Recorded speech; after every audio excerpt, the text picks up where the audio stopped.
Bonjour et bonsoir à tous nos téléspectateurs, vous tous qui êtes branchés sur ces pages magazine spéciales initiées par le gouverneur de la ville de Kinshasa, son excellence M. Jean-Tini Ngobila Mbaka, le sénateur de Maïndombe que nous saluons et que nous disons bonsoir aussi à tous les Kinois et Kinois, partout, Kinoises plutôt, je m'excuse, partout vous êtes au monde, dans la ville de Kinshasa, à l'intérieur du pays et pourquoi pas à l'extérieur, en Europe, Asie, Amérique, en Afrique aussi. Donc on vous salue au nom de l'Éternel. Merci d'être toujours branché sur cette émission Page Magazine 100% Kinshasa. C'est une page magazine qui fait la publicité et pourquoi pas fait la propagande de la ville de Kinshasa. Tolaki Saka, Makambo, Oyo, Etali Ville, Nabiso, Ebandeli na yango, Souka na yango, Bakwen na yango, Nyonso. Tout accompagné Moussala, il y a son excellence, monsieur le gouverneur, le premier citoyen de la ville de Kinshasa, Jean-Tini Ngobila Mbaka. Tolobaki Nabino, après que Maïndombe, on nous avait dit que Toko Banda va tourner et déjà Tobandi Yango dans chaque commune Tozokita. Omoni ba bourgmestre ba leki lelo petoye lisusu parce que il faut to la kisabino bato bazo sala musala kitoko bato baza ko travailler en bonne forme pour la ville province ya Kinshasa engenga ta muke malgré ba multiples difficultés to longwe musika toye na commune moko. Souvent il y a lokwa moi négligé, souvent bato batia rango kate. Mais c'est parmi de communes oyoyo et y a na population ceux qui babimi il y a lokwa na film. C'est la commune de Makala. Et nous sommes dans le bureau de son excellence, monsieur le bourgmestre Abdoul. C'est ainsi. Abdoul Razak. Merci beaucoup, son excellence, que nous disons bonjour, excellence. Bonjour. Bonjour. Malam. Lelo, par demande, il y a Batonion, Sobandeko, il y a Ville, il y a Kinshasa, Basenga Kibiso, il y a Kokitape. En plus, la complicité, il y a son excellence, monsieur le gouverneur Jean-Tini Ngobila, que Toya Kotala, Yopeto Sola Makambotali, Ville, province, Nabiso, il y a Kinshasa. Boni commune, Nayuna. Commune nanga eza malam ndenge bomone liango. Commune eza malam ndenge tomone liango. Tokobeta lisolo nango ndenge tomone liango. Mais est-ce que au kobeta la biso moi mukie naissance historique mukie dans même 5-10 minutes il y a commune ya Makala. Oui, merci beaucoup papa journaliste. Nakanisi commune na biso eza ezwaka personnalité juridique nango, ça signifie ba reconnaîtra ki yango na mibeko comme commune à partir du 30 mars 1968. Nde ezwaki personnalité juridique nango et comme qui commune à part entière. Pambate, avant cette date-là, le 30 mars 68, ezalaka d'abord village Makala Lemba, où ebandaki ko comprendre ba commune ya Selembao, commune ya Bumbu, commune ya Makala, commune ya Ngaba, na commune ya Lemba. Babengaka ngo village Makala Lemba. Mais après, il y a une zone annexe avant 1900, à partir de l'année 66. Et comme une zone annexe, ça signifie qu'ils sont rattachés à territoire à Kasangulu, dont la représentation est dans l'enceinte de la maison communale à Mongafou. Donc, il y a un village, chef coutumier nango, babengaka Ngafura Musoni. Ngafura Musoni, wana yé mutabanda ko contrôler village wana, mais bureau na ezalaki na enceinte ya maison communale ya nini ya Mongafou. Alors, après, la 66 est comme zone annexe, parce que les alaki ba commune en part entière, période de la Belge, na zone annexe. Zone annexe nde Oyabiso. Na 68, nde ekomaki ezui personnalité juridique. Na personnalité juridique wana, nde ekomaki commune à part entière. Donc ekomaki commune où ils ont ba droit et obligation. Okay. Mais depuis 68 wana, ça fait pratiquement 50 ans que la commune de Makala a zouaki de personnalité juridique. Et Tozan a 18 quartiers. Na kati ya commune ya Makala. Okay. Nazan a plus de 300 000 habitants. Nazan a superficie, il y a 5,60 km². ya commune ya Makala. Bon, naza à peu près na 12 à 13 000 parcelles na kati ya Makala awa. Bon, eza commune ya Makala caractéristique nango géographique eza site semi-collinaire et érosif. Na sens nini okomona na Makala 1 tobenga Makala 1 eza à côté ya Elengesa. Kuna mwa bangomba ezali à côté ya bangomba tozana ba érosion. Et côté tozali côté ya nini ya maison communale babengi yango versant. Ça signifie côté zalaka mingi ba inondation, ça signifie mai euti likolo tango ye ko se déverser inondation na ba ensablement. Donc caractéristique ya commune yango. C'est une commune réputée pauvre. Pourquoi elle est réputée pauvre? Parce que une commune, depuis que cette commune est commune, tozana 244 riz plus 7 avenues. Ce que vous savez, les mathématiques, on a 251 riz non asphaltés depuis que la commune est à village, depuis que la zone annexe, les lois comme commune, les cadavres mukutu na lobaka eza vocabulaire. Ça signifie que moi na oya zana kati ya Makala wana ayebi vocabulaire ya makadam te parce que pour ayeba vocabulaire wana il faut kende ailleurs.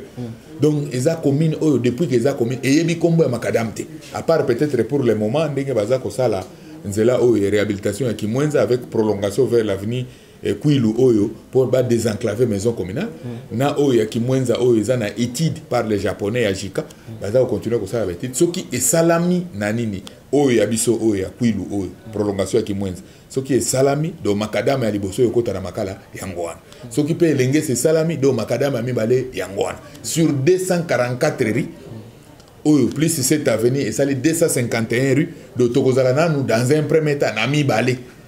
Vous comprenez 251 de Soko Longoli mibale otikali na 249 avenues et rues confondues non asphaltées depuis que la commune est commune.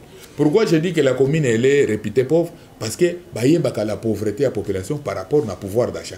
Ce qu'on tali, la plupart de la population nabiso, ce sont des populations pauvres. Pourquoi? Parce que quand ils sont pendant la pluie et le beau temps, na tango ya fleur d'âge, tango baza ba directeur ya ba société, ya ba nini, ya l'état, ya ba ministère na boye, ba vanda na ba commune mususu réputée nanti. Ba Lemba, ba Kitambo, ba Bandalungwa, ba Lingwala, ba commune oyo ya tobengi nanti parce que batika kana ba Belge et puis eza na ba urbanisation na aménagement et salamaka depuis ba Belge batika kango eza na ba conditions ya malam. Alors mingi ezalaka nini soki muto akomi na pension akomi na suka ya carrière na ye bon il se retrouve parfois avec bana ya 2 lits 3 lits tout ça comment ko partager bango parce que ezaka na lupango moko wana asombaka na Lemba to asombaka na Bandalungu. Alors, au soir de sa vie, assez à zui pension, a teki lupango wana pour permettre aya kosomba mapango mibale misa tout pour a départager basi o ya botaki na bango na bana wana ya basi mibale basi misatu. Nde yango okomona baye kosomba awa na mweshe asombile mapango tura mapango bavandi. Donc papa akoma déjà pensionné asala kasum salate tango azui mapango wana asombi ya mweshe atikali na mwa eloko nde apesi siko mwasi na mwasi abanda ko débrouiller aller sakabana parce que yaza suna musala ko salate. C'est comme ça que nous disons que notre commune est réputée pauvre. Tozana makadam te ça signifie que vous n'aurez pas des investisseurs. Ba opérateurs économiques ya nini bakoki ko yate ko investir là où il n'y a pas Banzela. Parce que comment il va acheminer marchandises jusqu'au point de vente, ça pose un problème très sérieux. Le marché est institué par l'arrêté du gouverneur. Donc ici à Makala, aucun gouverneur de tous ceux qui sont passés a signé arrêté Moko Boeke, il a institué un marché. Parce que d'abord ici chez nous, il n'y a pas d'espace vide, il n'y a même pas d'emprise publique. Vous comprenez, ça signifie que même pour un marché, il faut racheter des parcelles.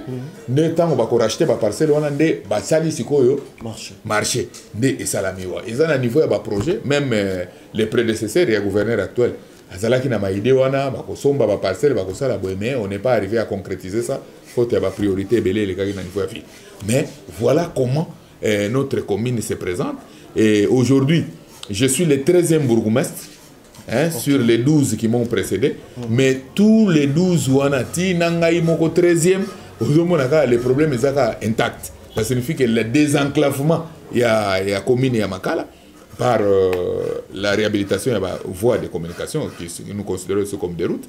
problème ya mai eza ko se poser à part côté ya C ya versant côté tozali mai eza la moi régulier mais ce qui OK côté ya makala 1 parce que côté eza makala 2 makala 1 de côté elengesa kuna bangombe ezali na nini bazalaka na moi problème ya mai côté kuna ya nini tout ça se pose avec acuité comme ça se pose aussi ailleurs problème à l'électricité na moment où vous na bureau na tozo solo courant ezate c'est pour vous dire que non nous avons aussi les mêmes problèmes ailleurs il y a des délestage il y a makambo ya courant tout ça donc ce sont parmi de plus grands problématiques les problèmes qui se posent avec acuité dans notre commune il y a ngwana zoloba enclavement problème il y a mai la desserte en eau de manière régulière, surtout du côté de Makala 1, mais côté Zalaka, quand même moins régulier, mais problème d'électricité en général, parce qu'il faut renforcement des cabines, na installation à SNEL pour que tout absorber de l'estage. Parce qu'il y a aussi la construction, les nouvelles constructions.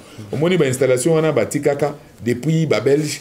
Il fallait qu'on renforce mon sous. Pour la cabine, il y a 13 pour par exemple la population il y a 20 000 ou 50 000. Mais les lots comme 300 000. Donc vous comprenez que 300 000 sur 13 000 parcelles, on a besoin d'énergie, on a un appareil électroménager qu'il faut utiliser ou ils ont consommer énergie. Donc pour ça, il faut renforcer. Ce qui est la cabine, il y a 13. Il faut multiplier x 2.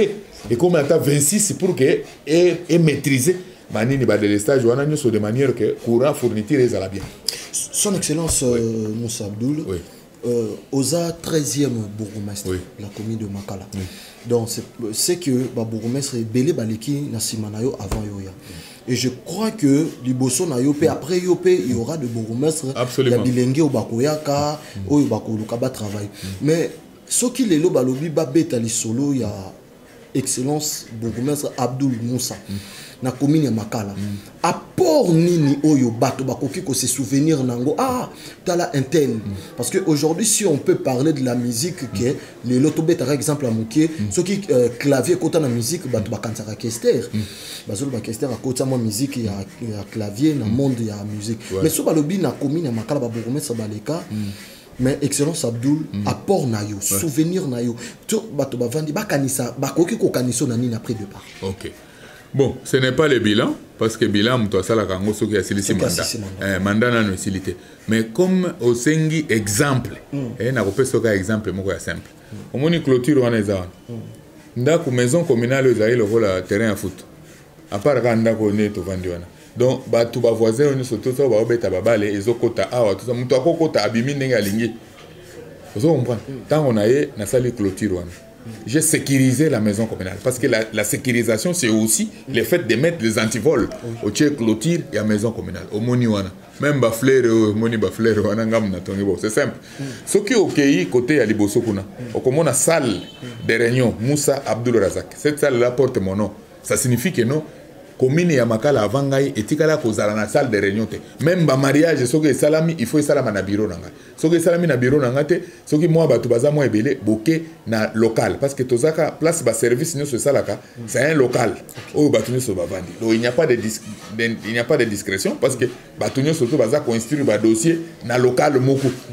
C'est aussi une faiblesse du côté ya biso Makala parce que ba bureau mususu ba service mususu sans la discrétion bazo sambisa mutu batu bazalate mais malheureusement compte tenu du fait que la maison communale est tellement étroite que on n'a pas la possibilité et vous verrez que maison communale tozo partager en une zone de santé ba bengi la zone de santé d'état zone de santé d'état ça signifie il y a un local juste là plus les conteneurs que tu vois là c'est les zones médicales. Bon, j'avais un projet à l'époque du gouverneur sortant, Batongata en étage, de façon que le centre de santé Tigalinase, mais le projet n'a pas eu long fait, et du fait que la priorité dans la ville est tellement ébélée, que le temps que vous avez raisonné Makala, en même temps, et là, comme vous voyez, na Gombe, na Lingwala, na Boye, bah qu'on privilégie na Nukuna parce que bah qu'on zibale kakakuna de temps en temps. Chez Bisso avec l'enclavement, bah qu'on zibale kakawate. Donc nous avons tous à la vraiment na visite bah qu'on zité que non mon conseiller au ministre Songolo aye. Donc ça va rare parce que d'abord le fait est enclavement, ça pose un problème de sécurité, bah même Mutuka. pour EIA c'est un problème yango mona katozalaka mingi mingi na ba visiter même makambo ya assainissement soki osengi par exemple mutuka ya ville même pelle mécanique wana EIA mais en même temps basengi yango na bandalungwa bako privilégier na bandalungwa parce que kuna bakonzi bakoleka président koleka boyena boy mais yo makala zelana tout ça banini parce que kuna d'ailleurs banzeleza te boyena boyende yango moni to vandaka presque dans l'attentisme do ozelaka au mona ba projet mingi mingi ezalaka na ville wana babengi yango pilote so balobi projet pilote mais l'état ba passager bakota boye o mbongo esili. Pourquoi? Parce que ebandaka pilote kuna mais l'état comme la makala komona projet suki wana parce que mbongo eza soute moyeba ya na makala ezate donc eza ba commune moko soko za na motema te ya ko supporter oko démissionner OK na yo ça toluki msa na parce que nous avons plus de problèmes que de solutions et ba solution wana na ba problème ebandaka na yo te do okutaka yango obunda mais pour o déplacer montagne moko c'est pas facile. À part clôture wana na maison oyo na uti kolakisa yo salle de réunion pe salle ya nini ya ba mariage j'ai construit au moins 3 bureaux de quartier. En fait la réhabilitation 3 bureaux de quartier eza wana. Bon à l'époque c'était que on avait vraiment un rendez-vous en fait une promesse ferme avec l'ancien gouverneur que non ba ko banda ko rétrocéder chaque mois et kango Seri moko boye il a maintenu le cap abani tout ça bon biso pe to saleke ba projet ya ko salaka ba construction wana mais tango ye ko katana et comme après 6 mois et après 7 mois nanini moyen projet on a continué avec tel que des fois tant que ça le projet bon makambo ya assainissement et gouverneur ba orienter nanu bosa nanu assainissement botiki makambo investissement beaucoup na assainissement donc nous on a bloqué qui biso muke dans le sens que il fallait na continuer comme ça la bureau de quartier mais na soka kana mois 3 wana mais comme na ke nanu te na ko continuer avec les moyens tant que comme on mais à part ça j'ai fait des passerelles. J'ai jeté des passerelles. D'ailleurs, il y a une passerelle que je viens de jeter il n'y a pas 3 mois.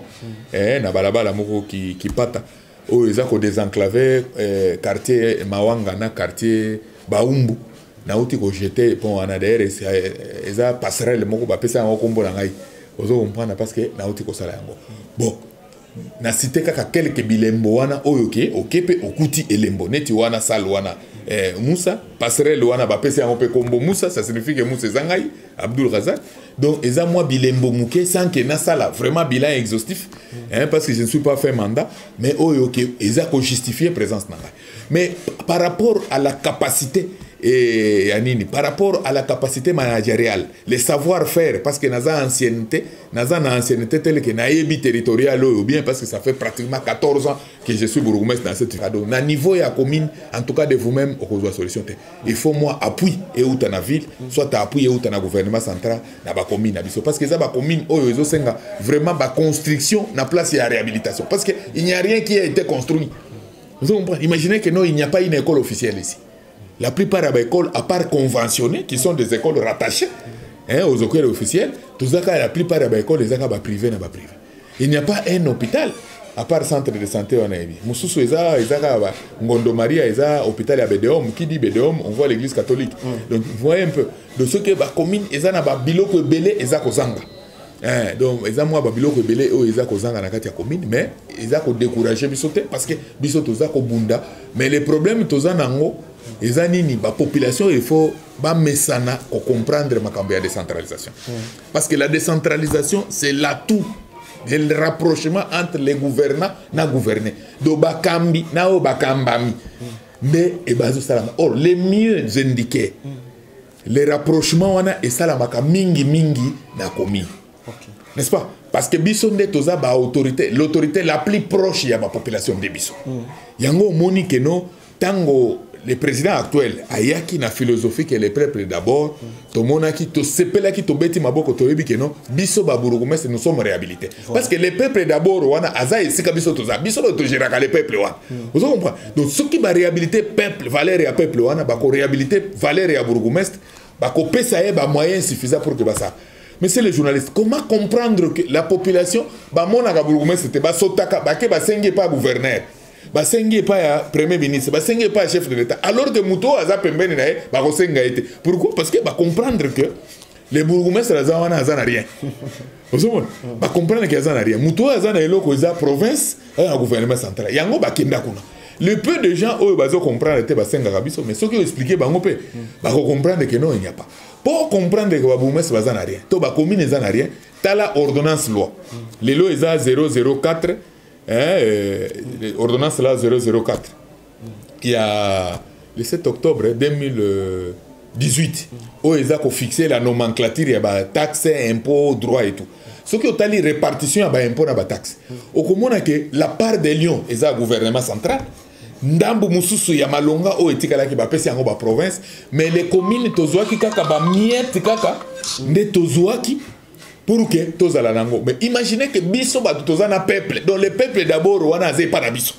Siko tango yo zana miette. Siko peuple d'abord wana azana besoin akutana na mokonzi parce que le peuple wana akokende directement comme on a gouverneur té, akomona directement premier ministre té, akomona chef de l'état té, amona nanu yo. Mais tango siko ba population wana azomona ke a comprendre que na commune eloko ezate, voilà pourquoi Batunyo sur toute direction, soit dans la ville, soit dans le gouvernement, soit dans le chef de l'État, soit les maman première soit dans les premières dames. Pourquoi? Parce qu'ils ont compris que la commune et le mais ce qui valait dans les zongi. Parce que même ce qu'on a dit l'ordonnance, c'est critiquable. L'ordonnance est critiquable. Si réellement nous voulons nous occuper des peuples d'abord, il faut revoir l'ordonnance. Okay. Le gouvernement central, il faut avoir courage. Il y a moi parti à Biloko à Pessi province. Province peut avoir la peine à courage. Il y a des taxes mususu ya malonga. Pessi na ba commune. Commune a coquille jamais qu'on vende capo à la rétrocession. La répartition ba taxe en ça la mara comment? Parce que aujourd'hui les législateurs dit que le bourgmestre boza ba patron ya ba commune, ba bourgmestre marambotali ba boutique, ba marché, ba bibembe par-ci par-là parce que aujourd'hui qu'on est la même bembe commune, il faut dans la commune, tout comme ça, la population connaît que les bourgmestres boza ba patron. Mais en fait, partage, il y a recette, il y a revenu, et ça, la marque comment entre vous et le gouvernement provincial? Non, problème partage, ce n'est ni le gouvernement central, ni les provinces, ni biso batuto salakayango. C'est les législateurs, ça signifie parlementaire. Parce que l'ordonnance loi là, c'est une émanation, il y a parlement. Le chef de l'État a signé pour consacrer une volonté à législateur. Les législateurs, au moins, Mbokanabiso est un État unitaire fortement décentralisé. Mais na fortement décentralisé, on a Elingi Kolobani, eza mboka moko et frôler fédéralisme, mais to komi pesa na fédéralisme, mais to tikali na mwandambu ya avantage ya État unitaire, unitarisme, mais en même temps to zumo avantage ya fédéralisme. Vous comprenez? Mais l'idéal c'est quoi? L'idéal c'est qu'il faut renforcer les moyens et les pouvoirs na ba entité locale. Okay. Donc, il y a commune, secteur, chefferie, parce que les bateaux ont un contact permanent. Mais, au moins, parce que même en politique, même le système politique, ils ont la jalousie. Ceux qui sont dans le gouvernement central, ils ont lâché parti dans la province parce que les gens sont dépouillés. La province peut aligner, peut lâcher, peut moyen belete parce que hier, ils ont dépouillé. Parce que nous avons vu les Kinshasa. Nous avons 24 communes. Aujourd'hui, les gouverneurs qui gèrent la ville de Kinshasa, territoire n'est pas. Territoire à gouverneur des arbres. Les territoires du gouverneur, c'est les 24 communes. Vous comprenez? Mais dans les 24 communes, ils ont un bourgmestre. La commune a une personnalité juridique où elle est distincte de la personnalité de la province. La finance n'a pas distincte de la finance. Mais ce qui, par exemple, à niveau de répartition de la finance, si on avait donné beaucoup de moyens à la commune, le temps que renfort, la commune a quitté à 5 renforts dans la province. La province a quitté à 5 dans tout ça. Mais la commune aurait déjà fait grand chose à niveau local. Mais le fait qu'on a donné peu de moyens à la commune et que les moyens sont concentrés au niveau de la province, dans le gouvernement central, il y a un moment qui est au niveau de la commune, dans le bourgmestre. C'est comme ça que les gens sont obligés de senga et pas le gouverneur, soit de senga dans le gouvernement central, ou même chez le président de la République. Parce que les gens ont compris. Et à partir de l'ordonnance, ils ont fixé la nomenclature et la taxe. Imaginez que dans la commune, il y a une entité territoriale décentralisée. Il y a à peine une taxe moko. Babengi impôt personnel minimum. Impôt personnel minimum, tout n'a pas na yo soki ozalaki na 1960 te na âge wana ba banda ko futa ba impôt moko ba timbre banda ko tiana ba carte pour citoyen. Donc impôt sur les personnes physiques. Donc ba pesi yo mutu. Malheureusement impôt na biso wana personnel minimum tokoki ko zuwa yango na mutu nyonso oyo azana IPRT. IPR nde impôt sur les revenus salarial oyo fonctionnaire nous soit. Donc ce qui yo bazoaka mbongo na yo na INSS kuna sur les revenus tout ça yo oza assujetti ya impôt na biso wana te. Ça signifie en clair que eza impôt ya ba chômeur. vous voyez un chômeur congolais en train de payer l'impôt. Vous avez un chômeur. Voilà pourquoi depuis impôt chez nous ici, on a même du mal à coactiver impôt. Et puis il faut l'appeler les paramètres politiques. Tous en a période de nez, tous en a qui ont élection. Vous avez opposition à télémi, majorité à télémi, yo kende ko fout sa population. Oyo bazolo babazana misala te, bazaba kuluna po misala ezate bani fouti sa kuluna impôt personnel soga au foot. Donc tout ça c'est des problèmes. Alors les petits miettes que tous en wana, c'est juste pour le fonctionnement. Parce que miettes wana o tozoaka ezalanda ki ça va marcher. Tona ba document ya ba état civil, population na nini tout ça et représenter 20%. Ce qui n'est exagéré 25%. Donc 75% et en a 40% de rétrocession. Mon problème n'est pas la population, il faut pas comprendre parce que nous sommes en train d'expliquer. C'est pourquoi il faut expliquer que pour pas comprendre. 40% wana basalaka yango ponani. Il faut gouvernement central appeler sa province 40%. Na 40% ya province nde balongoli 40% ya kopesa na ba ETD biso ba commune ba pesi biso. Malheureusement depuis accord wana depuis constitution a fixé makambo ya 40 wana etekala kopesa matin na gouvernement central vis-à-vis na ba province. Donc ba pesa ka forfait. Province na tour na epé apesi forfait. Ba kopesa forfait na ndenge. Le forfait c'est quelque chose ba pesi yo eza droité, eza kaka appréciation ya muto azopesa. Donc makambo ya 40 eza souté parce que ça a des critères, hein. Il faut mobilisation, il faut nombre de population, il faut capacité contributive. Mais nous sommes en base à tenir compte de la superficie, population, nombre de population, même la capacité contributive, base qui peut y parce que base peut ça gabiner surtout va payer 10 millions pour tout le monde. Même Kimbase qui a 46 quartiers, base a 10 millions. Alors ça la nini a investir ni na 10 millions. C'est un problème. Biso par exemple, tu as 18 quartiers. Batumsuku tu bazana ba 3, ba 6, 5, mais biso tu as 18. Mais bino se bozuka montamoko parce que ils a forfait. Mais les 70 on a 75% y a un investissement. Mais les frais d'investissement on a tout na batune surtout ba ko ebisa. Na budget toza na rubrique mibale. Toza na fonctionnement et puis toza na investissement. Mais depuis lors les PO biso toza na commune ezalaka pour na fonctionnement ya commune. Papier, bique, nini, carbone communication, moi transport, moi carburant à bourgmestre, na babilo comme ça par exemple, ba lokotie bembe zanga famille, vous devez amener ça à la morgue, boké kuna bosali na mbongo wana mike. Maintenant pour investir les animes, au moins par exemple la salle, j'ai construit la salle de réunion et puis salle à mariage. C'est ça l'investissement. Donc attends ko kendaka un jour muto akoya akokuta salle ezawana bien équipé. C'est ça l'investissement. Mais pour au salle eloko wana, il faut oser à rétrocession. Mais rétrocession, c'est la pomme de discorde. C'est la bête noire entre le gouvernement central et le gouvernement provincial.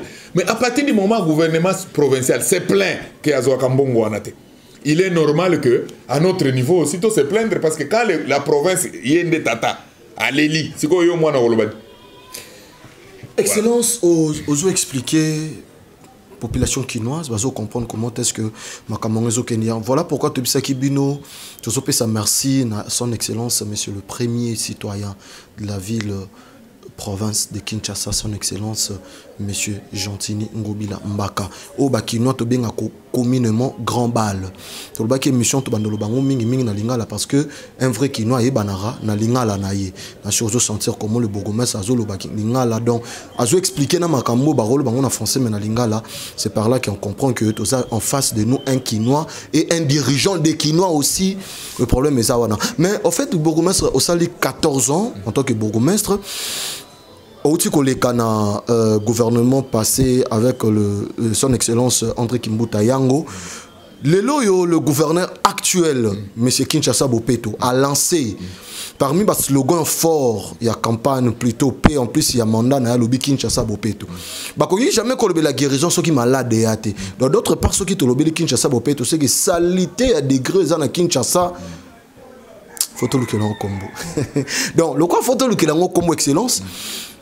Pendant 14 ans, et l'okonini o esimba kité to esalami pour que Kinshasa o ezalaka l'autre fois appelé Kin Label et comme alelo Kin la poubelle et Kin la vilaine d'autres n'habite to benga comment pour que Gentini Ngobila aya na projet wana question motuna iwana za motuna ya bisote mais motuna o ewuti na bana ya avenir ngoli susu nini Kimbao, non, Kimbao, voilà. Il y a commune à yo, commune à yo, bana Kimbao, tout noya. Voilà.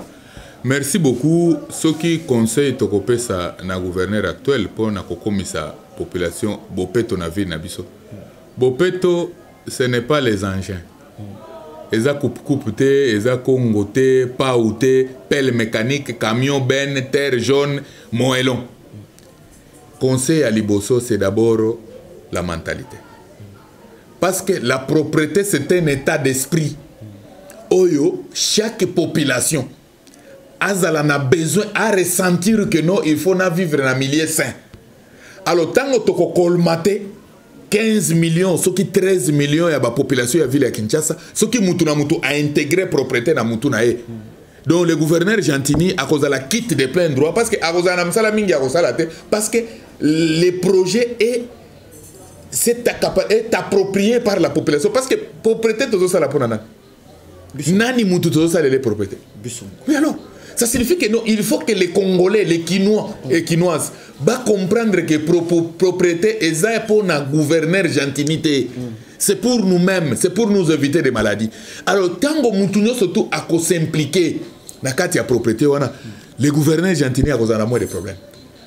L'idée n'a qui ni propre et se réaliser. Mais tant que le mental n'a pas changé, quel que soit Batou Oyo beaucoup remplacé dans la ville, au côté, il y a un slogan qui n'est la belle, mais tant au robima, au tiki qui n'est la poubelle. N'est-ce pas? Ça signifie que non, il faut Azalawan. Messieurs les gouverneurs, conseil de couper ces années. Il va beaucoup travailler avec les communes. Nous l'encourageons. Tout ça qu'on encourage. Parce que quand on travaille dans les communes, tant qu'on est ici, à l'objet que na propriété dans la ville de Kinshasa. Mon frère, tant que 24 communes, la ville bouge. Tout le monde va sentir que non, Gentini à l'objet. À l'objet, pourquoi? Parce que Oyoki est na Maluku, Oyoki na Nsele, Oye na Kimbaseke, Okuti, Gentini, Oye na Masina Okuti, Oye na Njili Okuti, Oye na Kitambo Okuti, Makala Okuti, Ngaba Okuti, Limete Okuti, Lemba Okuti, Gentini, Oki na Kisenso Okuti, Matete, donc partout, aux hommes na ombre et Gentini. N'est-ce pas? Ça signifie que non, il est le seul, mais divisé par 24 communes. Et Kosunge Makasi. N'est-ce pas? Donc, il faut, il faut la grande sensibilisation pour la transformation de la mentalité. Et pour ça, nous avons besoin, tous les gouverneurs actuels ont besoin d'accompagnement de la société civile. Vous voyez que très souvent, la société civile est à la défensive. La société civile, il y a revendication, il y a plainte. Mais pour aider l'État, parce que la société civile est un partenaire à l'État. N'est-ce pas? Ça signifie que la sensibilisation est masse. C'est un rôle de la société civile. Je vous en parle parce que j'en connais quand même quelque chose. La société civile va accompagner la sensibilisation. Aujourd'hui, l'église est dans la société civile, n'est-ce pas? Va drainer la masse. Ce qui est là, va s'accaparer dans le projet. Même au niveau de l'église, les gens en parlent. Tout ça. Facilité comme ça. ONG, association, fondation, mutuelle. Ce qui tout ça, les représentants de la société civile, à intégrer nos soins à propriété, à sensibiliser na degré surtout, surtout à intégrer paramètres à la propriété. Je crois que les gouverneurs ont moins de problèmes. Parce que tant que ils viennent rappeler Moussala Oyo Bango déjà yebi et que ça sans problème. Nasuka, tolobi, à part sensibilisation, à part Misala Oyo Tokosala biso ba commune na 24 communes parce que bakochi abiso poids na gouverneur et Asika. Il va nous faire travailler, nous allons travailler, mais moyennant quand même, moi, ma coquille. Mais l'idéal, si aujourd'hui je peux clôturer pendant cette question, l'idéal c'est d'arriver à décentraliser la voirie. Mon frère journaliste, vous pouvez aller partout en Afrique.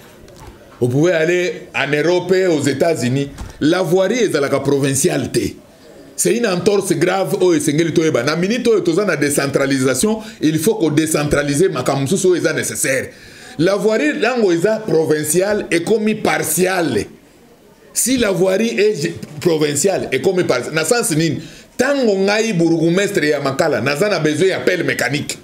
Lingwalaza a besoin d'appel mécanique. Lingwalaza pembeni ya Gombe. On ne me donnerait pas moi l'appel mécanique nga Makala naza isolé. Bakopesa na appel mécanique na Lingwala, bapesi camion ben basala parce que Lingwala azana nzela, moni azape cathédrale, bakonzi baleka kawana bakomona malamte. C'est cette discrimination-là qui pose problème. Parce que Babourgoumès Moussous Bamona Ganeti, collègues na bango baza privilégié. Au commande que non, yé moko aza même na brigade, mais brigade Moussous ya ville, yaka brigade ya nini ya gouvernement central par Beseko. Et yaka kokomba kananini, mais bino tango Moussous ata na commune brigade ezati. Alors, si on décentralise la voirie, et l'ingi kolobakeno na lobby idéal c'est le comme à long terme. Et koko ya nango. Parce que dans le lobby à court terme, et la transformation de mentalité et faire travailler les 24 communes avec un minimum de moyens. Bon, idéal, ça signifie que il faudrait tout décentraliser la voirie. Pourquoi? Parce qu'aujourd'hui, les communes, parce qu'ils ont la personnalité juridique, ils ont le même acte, impôt, mais les communes ne s'égalent pas. Ne s'égalent pas dans le sens ni. Au moins, concept assainissement. Il y a à boire et à manger. Dans l'assainissement, il y a à boire et à manger. Imaginez commune le rôle qui sens. Na o ya makal. Eza ba site collinaire et érosif. Yo yebisinga na sala et assainissement. Na ko sala yango ne to brosse dire na komba zelo to poto eza na babalabala na. Donc na tango ailleurs bazana besoin ya brosse dire pour ba komba nango, bazana besoin ya nini ya ba chariot pour ba évacuer bilo. Biso tozana besoin ya pelle mécanique, tozana besoin ya camion ben, terre jaune, moellon pour que au boaka au compacter pour ba population bazwa nzela kolek. Commune mobimba ndenge eza awa même par moto, oko jamais ko sillonner na commune par moto. N'est-ce pas? Pourquoi? Parce qu'il y a même il y a des eaux de ruissellement. Hein. Moi, il y a Mickey, il y a rivière, tout ça, ils ont parsemé commune. De ce qui fait que non, Kolongwana commune Makalade, côté commune Isali, aucun de net même par moto, c'est un problème. Donc vous comprenez une commune enclavée comme ça. Tant que vous lobby que non, tout ça l'assainissement. Donc et que ça la manenge mokona ba kuna place makada mezate. Non, alors tant que bango bazo komba, bazo akuna bazo travailler nenge ni kuna na makala. Non, peut-être awa tozo zela tout monde. Lelo tozo na ba érosion. Imaginez ba problème au nyo surtout ville ya Kinshasa ezwaki awa pona makambo ya assainissement ezalika pona 9 communes. Est-ce que vous pouvez imaginer? Donc les dépotoirs transit là ont existé dans 9 communes. Mais 15 autres communes n'avaient rien. Mais tu as toléré que non, même les critiques vis-à-vis de la ville, et qu'on diminue, les critiques vis-à-vis du gouvernement central, et qu'on diminue, parce que les grands chocs, et qu'on a amorti à niveau de la commune. Ce qui est commune à amortir le choc, ndambo ya choc ou eleki na commune et qui pas la province. Ndambo ya choc et qui na province et qui na gouvernement central. Mais awa comme commune ya sana eloko pensate, de moni choc ya munene kendaka na province. Sur madame.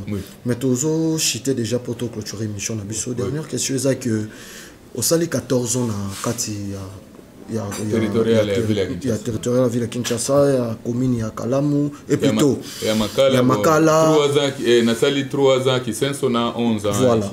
Donc, aux ans maîtrise, peut oyebi comment est-ce que la ville fonctionne. Tomoni entrée, il y a gouverneur, son excellence Jean-Tini Ngobila, directement, il vous a offert des jeeps pour le transport en abino. Je pense, est-ce que Zambala Liboso, ils ont actement comme Malamu ou quelque chose, parce que Batebele Bazolo Belisolo, il y a Momotukao. Dans une minute, Soko répondre à Bissopoto, tout nos questions à Souka Poto Chité. Oui, merci beaucoup. Au moni, l'État a Koufakate. Cimetière à l'État est Zalakate. Gouverneur Gentini a fait ça qui biso Bajip. Mais à Koutaki Bajip. Ça signifie que non, avant, le gouverneur Gentini a projet on est Zalaka. Il y a Bajip. Parce qu'il faudrait quand même, à ma qualité à coordonnateur du collectif, éclairer un peu la population va comprendre. C'est aussi la nécessité de décentralisation. La décentralisation, les pouvoirs centraux, ils ont des compétences. Oyo, ils sont exclusifs pour le pouvoir central. Ils ont des compétences concurrentes. Oyo, ils ont partagé dans la province. Comme la province, ils ont des compétences exclusives. Dans la province, ils ont des nini concurrente entre province et Nabiso. Biso pe ba commune toza na pouvoir exclusif oya biso et ezape na mususu oyo toza ko partager na ba province. Qu'en est-il de ces véhicules là? Parlons-en parce que je suis la bouche autorisée pour le bourgmestre de le dire. Voilà. Mituka oyo à tout seigneur tout honneur, c'était d'abord la volonté exprimée à gouverneur sortant André Kimbuta. Un jour a invité biso na réunion na salle Kitoko. Yemoko abandi ko expliquer biso pourquoi, parce qu'il était estomaqué, scandalisé à Kena Mwanda tango bakenda ko inaugurer Belleville akomi kuna akuti ba administrateur de territoire ya Mwanda bazana ba pick-up bazo tambulaka nango et comme ici gouverneur ya ville ya Kinshasa akende komona Mwanda eza arrière pays, n'est-ce pas? Mais ba bourgmestre ba administrateur bazana mituka mais oya ville ya Kinshasa bazana ngote et ça lié Sony a regretté mabe à lobby que non, ce n'est pas normal, il faut to somba mituka. Mon cher, problème toza nango na ville ya Kinshasa yango oyo nazoloba na yo en tant que doyen okokomisa yango même pas ya gouverneur na biso ya sika problème ya ville oyo ezalaka ba priorité. Okay. Ville, ce qui est au côté n'a pas priorité à ville. Parce qu'il y a des priorités et des compétences gouvernement central.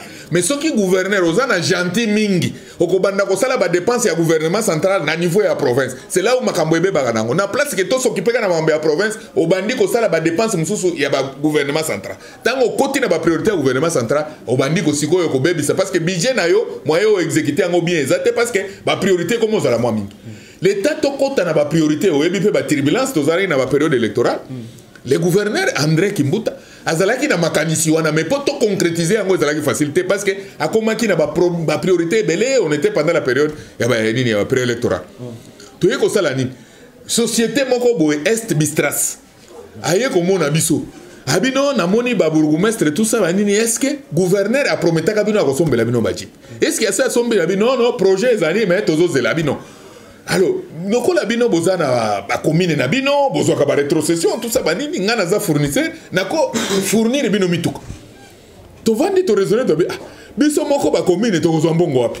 Exacté. Peut-être ce qui te joué engagement, loba na mbongo oyo uta na rétrocession wana ende ba futeli biso.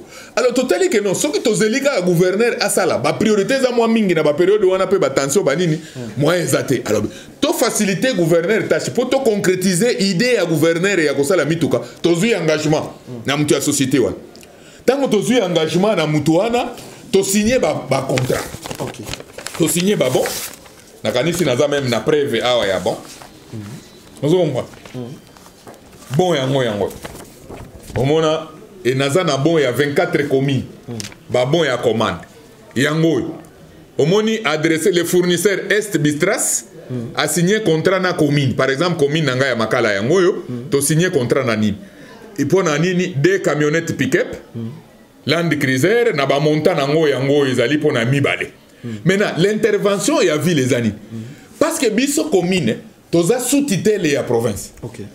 Alors, pour nous poser acte juridique, les contrats c'est un acte juridique. Si nous voulons poser un acte juridique, la loi nous oblige à ce que tu informer la tutelle. Parce qu'il y a un tutelle administrative et un tutelle juridictionnelle. Pour atala, ba acte nini biso toza ko poser bandini ceux qui baza d'accord na ba acte te ba ko annuler ceux qui baza d'accord andimi il fallait toza la kitisi ya ville en tant que titel pour a entériner contrat oy omoni contrat salami entre commune na société wana c'est comme ça que non deuxième difficulté tant que fournisseur akena nani na ville akena banque il fallait banque a livrer abimisa mbongo pour apesa pour ba kende ko sala parce que rétrocession et yaka même na niveau ya province ya kana ba période mais mituka oyo esengela ki ville a s'engager après ça na mbongo avant rétrocession tango mbongo na biso rétrocession to ya akata azongisa na mbongo na ya bimisaki c'était ça. Alors tango to signer contrat toke na banque aboyi ko bimisa mbongo parce que alobi que non lokola tozana ba période ya ba élection ba bourgmestre baza nommé baza élité un jour bakoki kokende bakozana problème ya ko recouvrer mbongo na bango. Alors, qu'est-ce qu'il faut? Il fallait la caution, la garantie. Nde Baye a insisté, il faut que la ville s'implique dans le cadre de contrat pour que la banque ape sambongo ou ba converser en attendant rétrocession tango koya nde ba récupérer mbongo wana. Yango moni que non après contrat oyo Baye koloba quelque part abi nous avons balobi mode de paiement. Au moins implication ya ville, le contrat est d'abord entre la commune et la société Est Bitras. La ville vient intervenir dans le paiement. Pourquoi? Parce que les bourgmestres unanimement bandimi que ville lokola yem to azwaka rétrocession na biso po apesa biso biso tozwi engagement mais yo ville mutozwaka mbongo zwa mbongo na biso ya rétrocession bandaka kokata ndambu futaka mituka oyo biso tozwi oyo lobaki ke no okufutela biso mais tomoni ke kozela tant ezo kende biso tozozanga moyen pona tosala itinérance n'est-ce pas nde yango tozwi engagement wana pona biso ezalaki toyekaka kofungola porte déjà kofungwa parce que gouverneur déjà Kimbuta a prometaki déjà mais compte tenu ba priorité belé tokendaki donner ni tese commande de salamité ne toye ko zo engagement o mais en même temps comme eza idée na ye yaki nango alobi ke no akopesa biso tobi ke no comme kuna na banque ba exiger ville à cautionner to expliquer nde aye kondima nde omoni to che phrase oyo le mode de paiement par échelonnement les modes de paiement et de contrat et que échelonnement via hôtel de ville. Et l'hôtel de ville pouvait nous acheter ces véhicules-là, c'est bien. Comme hôtel de ville, mais hôtel de ville, a parrain. Aza papa, il fallait garantir contrat parce que yé mutu a rétrocession nabiso, yé mutu qui pouvait désintéresser les fournisseurs. Des places ville à côté. D'autre part, oui, en principe, n'engé zaboye, ezabadji plutôt sombi biso moko. Mais la personnel ou ezabadji? Non, ezabongo à l'état. La nanga bien. To sombi na mbongo na bisote. To sombi na mbongo rétrocession za la mbongo mutute. Ezambongo a poche mutute. Rétrocession ezambongo ya l'état ba pesi pour na investissement. Maintenant, commune na territorial selon les territorial les marché, na territorial tu as un pilier mibal. Tu as une administration et puis tu as une itinérance. Depuis ville à Kinshasa ou Salama, itinérance pose un problème. Ce qui est OK, depuis période de ancien ministre intérieur Théophile Mbemba, ancien ministre intérieur qui se sont succédés. Chaque année, il y a des camionnettes. Ce qui est dans le ministère intérieur, il y a des camionnettes, des jeeps et yak. Mais mingi, il y a des kaboli à l'intérieur, dans territoire, dans l'intérieur. Mais la ville de Kinshasa n'a jamais été dotée de véhicules. Donc les bourgmestres de Kinshasa, Ngaï 14, même avant Ngaï, il y a une dotation. Mais il y a des ce qui est dans le ministère intérieur, c'est la première fois. C'est pourquoi au moni acharnement ya batu autour ya banini c'est normal. Il est normal que mutuno soto amikoti sanakati adise. Comment est-ce que Bozuka Rasiko le gouverneur Gentini Ngobila a libéré Badji Papé Sibino mais Bolongoli mbala moko ba kombo ko le kabomoni côté ba komaki komide Bolongoli mais les gens se demandent maintenant ba kino bazo tuna et bo sepeli une action oh ya salito te il fallait mutu muso salango ou soit bomi moni geza nango ya bino moko pourquoi kolongola na nous kombo. OK parce que un coordonnateur, il y a un bourgmestre réunion sur la voilà, c'est pourquoi nous avons la parole autorisée à la bourgmestre. Voilà. Les gouverneurs Gentini, félicitations, bravo. Ils pouvaient ne pas nous doter ces jeeps-là. N'est-ce pas? Parce que tant que jeep est toyé, tant que toyé dans la matade et tout ça, les gouverneurs Gentini étaient élus, mais ils n'étaient pas encore investis. Et là, on y est, que non, les gouverneurs Gentini a été à Masolo et à jeep. Et ça, parce que les gouvernements qui assumaient les affaires courantes, avec les gouverneurs AI qui étaient là. Pour Nabango, après le gouverneur Kimbuta a eu l'élection à commis député, conseil des ministres en tout cas, Nabenga qui a un conseil des ministres à cascade, parce que imaginez, les gouverneurs Kimbuta étaient déjà gouverneurs, a commis déjà député, a postulé pour le Sénat, tout ça, conseil des ministres Alici a conseil des ministres, Batoune Basigéré. Donc les gouverneurs qui moutent en Gani à Batou innocent. Aïe l'autre. Mais les membres du gouvernement battent pression. Du gouvernement provincial. Oui, sortant. Battent pression et pas Kimbuta, gouverneur sortant. Après Sabango, parti moko ya badji pinabiso. Na émission que non, ils ont qui 24 communes, bah commander 2 jeeps par commune, ça fait 48. Et l'ingé koloba, bourgmestre titulaire na adjoint mutura mutu azana jeep nae. Mais ils ont jeep personnel, mais ils ont jeep à l'État. À l'État Moussala. N'est-ce pas? De ce que yo tiki am. Et tikali. Ngabutu na tika déjà exemple, on a pas na question so baebi. Na zangi na camionnette moko ba Belge ba tika la biso déjà double cabine Helix. Na tika ka yango, mutu ya ko remplacer nga mutu a continuer. Même oyo ata lobby na une nomination et tikali. Ils ont à l'État. Donc, bourgmestre mon côté a aucun jeep pour un azati. Vous comprenez? Ils ont jeep à l'État parce que même rétrocession, tolobi to sombi en obiso, to sombi na mbongo na biso ya rétrocession. Parce que ma budget na biso ya commune, mbongo rétrocession za mbongo investissement. Nous avons investi. Mais tolobaki que non, biso lokola tozabana, papa foutait la biso parce que papa yé muto azwaka mbongo na biso epa ya gouvernement central. Lokola yo azwaka mbongo epa gouvernement central, foutait la biso bana na yo mituka o tozui. Mais eza mituka ya l'État parce que mbongo wana eza ya papa te, eza ya biso te, eza mbongo ya l'État. Est-ce que vous comprenez ça? Adjoint na yo pas qui? Adjoint za nango.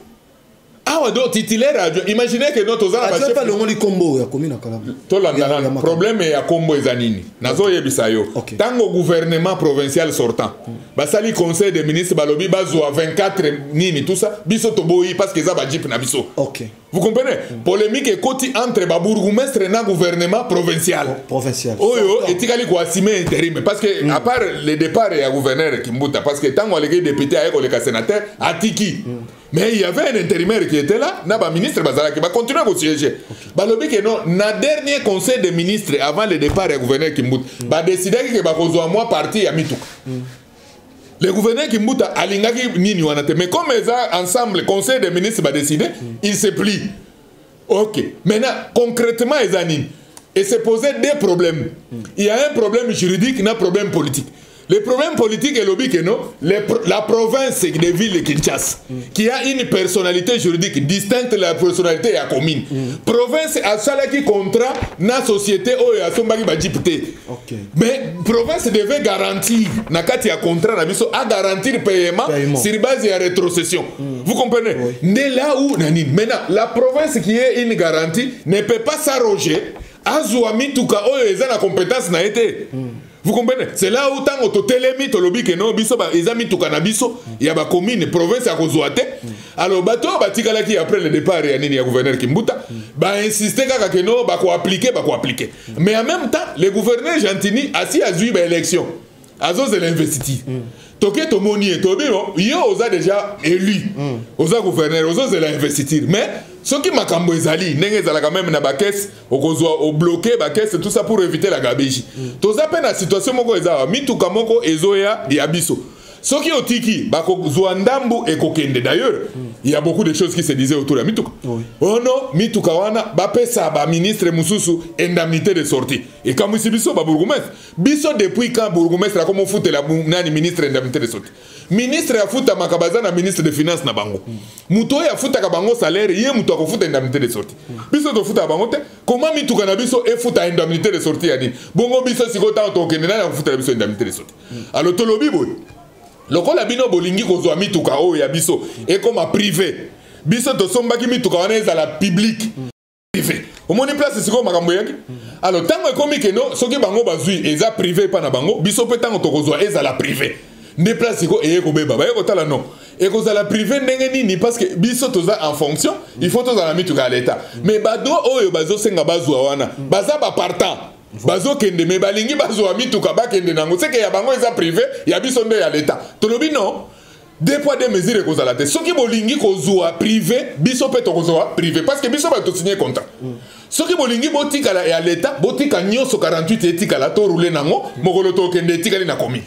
Maintenant et sali ndenge nini et komi na suka tant que tu es intéressé si tu es intéressé le président de l'Assemblée provinciale ba telemeli bango babi que non boko sale loko wana te kino gouverneur ya sikakoya yemoko gouverneur ya sika alobi que non vous devez sursoir la distribution ya baji wana il faut ngana ya na koyeba na nous polémique wana ezana niveau ni alors tango le gouverneur a sursoir makambo wana moye bango ba récupérer sous baji wana ezala kite nde ba yeko sala biso kanai basali kanai na ndenge nini babi que non lokola bino boyo zuwa bango bakanisa ka que non eza ya privé oro biso tozoyeba que non eza mituka ya leta nde ba yeko zuwa sikoyo mutu moko boya ye wana encore que ezala ki cop ba komi sikoyo na baji nyonso tout bache ba logo ya vie commune de bache logo commune OK ceux qui ba komi bache commune bache logo ba komi wana ezala ki bien mais il fallait pas bache plaque.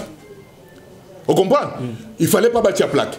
Bache ba komi après bache plaque. Mon frère, toza na état de droit. Et loko na eloko eza na droit nango. Et loko oyo esalaka ke ba identifier mutuka ezalaka plaque ya immatriculation. Ba comment wana ya ngoti. Premier argument. Deuxième argument. Les bourgmestres sont chef d'office. Na ebiso wa ke non, naza ko représenter chef de l'état, naza ko représenter gouvernement, nyoso na représenter gouverneur et puis naza autorité locale. Du présidence de la République, tinase à part plaque d'immatriculation eza ko identifier mituka. Totikala ko mona place moko te ba komi na mutuka que non ville de Kinshasa bache ba logo bache bo parce que eza ya l'état.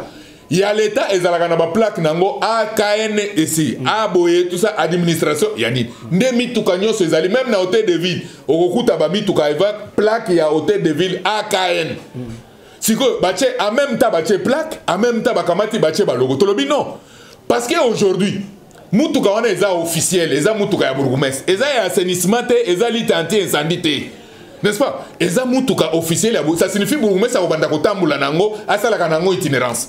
Maintenant partout et sika ozoleka vie privée ezate. N'est-ce pas? Et sika nyo sone batangio commune de Makala tout ça nani. Oyebi ke air moko tozoleka nanzela hotelemi même na station batu baye oh mutuka na biso ya Makala futela biso transport to uti ko beta mako. Omoni danger siko to komi nango c'est que ba bourgmestre baza na sécurité té à cause ya mankoma wana.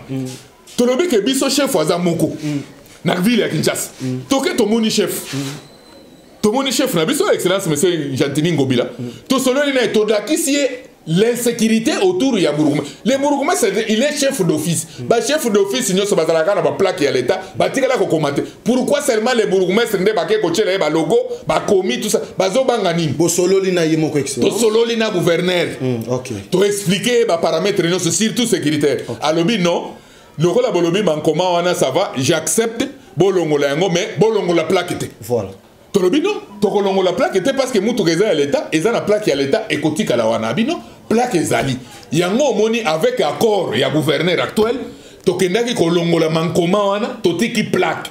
Et je voulais ici rassurer à ma qualité de coordinateur de tous les bourgmestres de la ville de Kinshasa, je voulais rassurer l'opinion bourgmestre mon côté lelo akokende na mutu kawana eko ma privé jamais.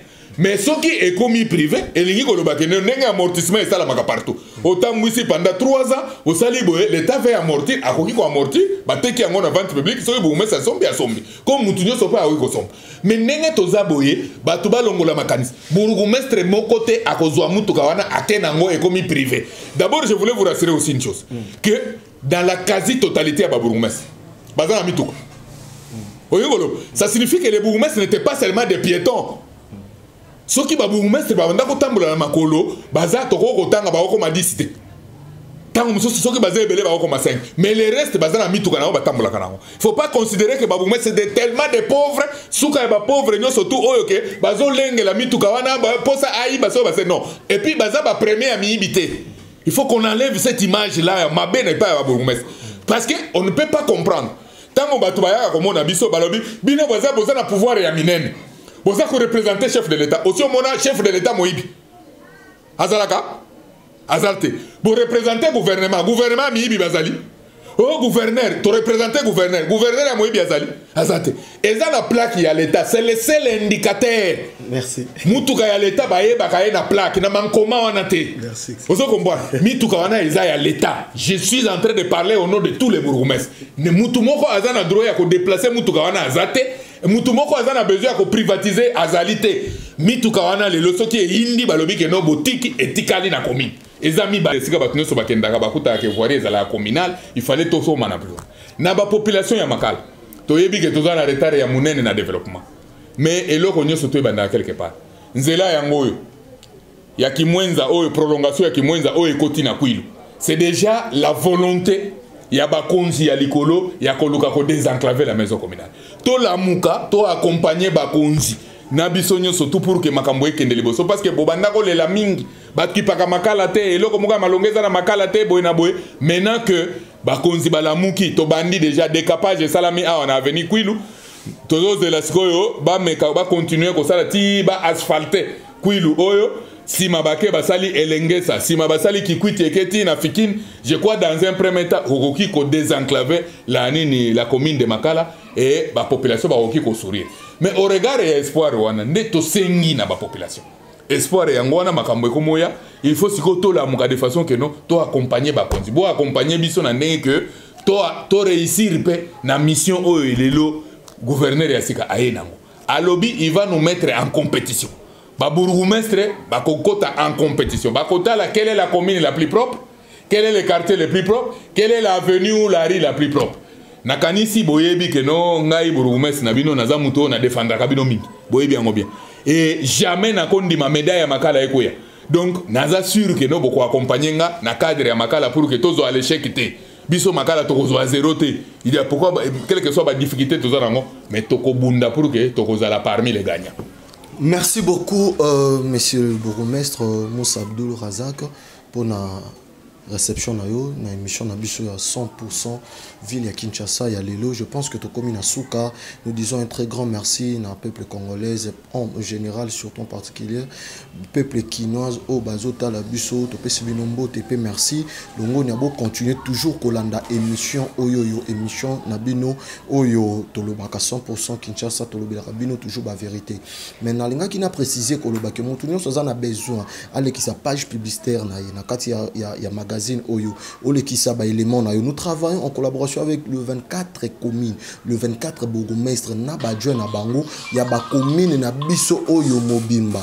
Le lingi ko loba que ba élément na yo okotsa na kati ya émission oyo ya magazine oyo ekolanda ma partout. Et je signale à tout le bourgmestre bolanda émission oyo partout beaucoup le ministre provincial kobanda na premier citoyen na biso le gouverneur Gentili Ngobilambaka ju na ba ministre na ba député plutôt na ba député provinciaux na ba bourgmestre na biso que visibilité na bino ya ville ya Kinshasa yango élément nyonso lingo lekisa benga biso na numéro eza affiché bande l'écran to kokita to yena caméra totali loko ni ozo sala loko ni salamaki tout consort to lekisi yango na page officielle hein magazine officiel ya ville ya Kinshasa yango 100% Kinshasa. Par là je voudrais dire un grand merci à mon caméraman, merci à Fariala Lola, notre OPEV hein, le grand monteur, merci à mes assistants, merci à toi Ahmed, merci à papa Hippo de tous les jours de chaque instant, merci.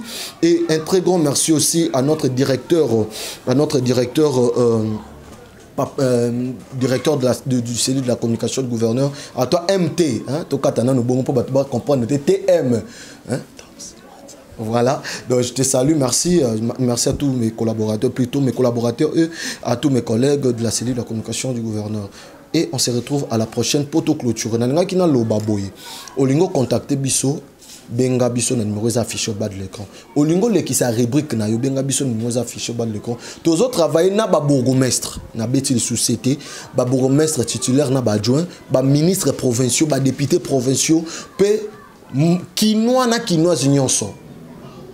Voilà pourquoi tolobara toujours 100% Kinshasa, linga lande mokonzi. Merci. Bye, à la prochaine.